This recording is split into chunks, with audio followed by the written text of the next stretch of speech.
1800 to 1870 marked the first maturing of American letters. It was a renaissance of the sense of a flowering excitement over human possibilities and a high regard for individual ego.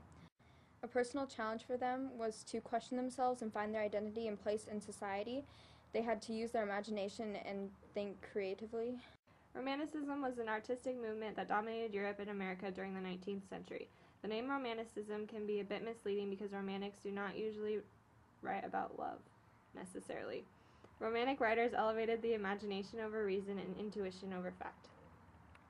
Romanticism started from the Industrial Revolution. People had more time to think and wondered about things rather than just trying to survive and live on their own. Books and poetry were easily accessible, not just to the rich, but to everyone.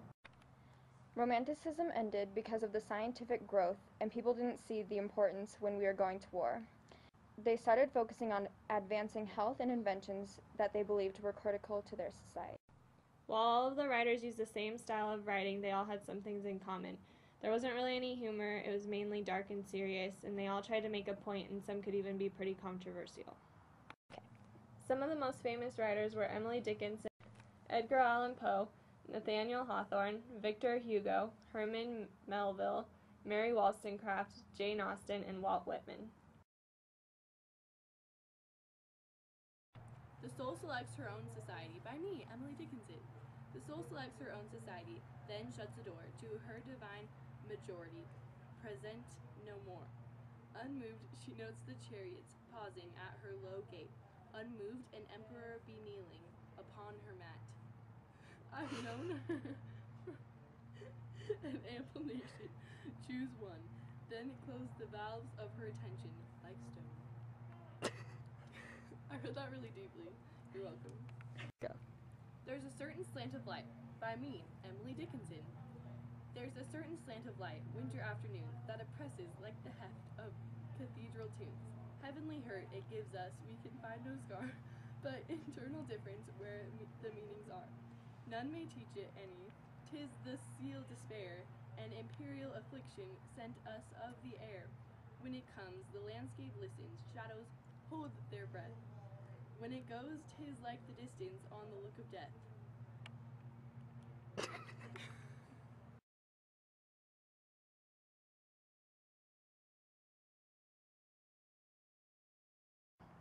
The First Snowfall, by me, James Russell Lowell. The snow had begun in the gloaming and busily all the night, had been heaping field and highway with a silence deep and white. Every pine and fir and hemlock wore ermine too dear for an earl, and the poorest twig on the elm tree was rigid, inch deep with pearl. From sheds new-roofed with Carrara, chanticleer's muffled crow, the stiff rails softened to swan's down, and still fluttered down with the snow. I stood and watched by the window the noiseless work of the sky, and the sudden flurries of snowbirds, like brown leaves, whirling by. I thought of a mound in sweet Auburn, where a little headstone stood, how the flakes were folding it gently, as did robins, the babes in the wood.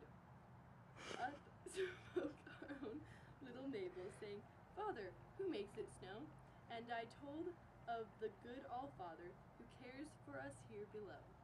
Again I looked at the snowfall, and thought of the leaden sky, that arched over our first great sorrow, when that mound was heaped so high. I remembered the gradual patience that fell from the cloud like snow, flake by flake, healing and hiding the scar that renewed our woe. And again, to the child I whispered, the snow that who shedeth all, darling, the merciful Father alone can make it fall.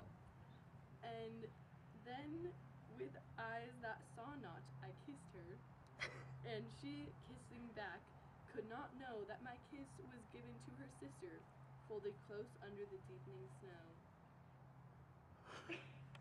That poem.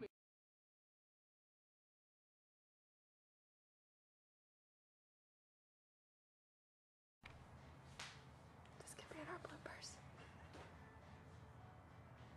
Trevor, say hello to first period.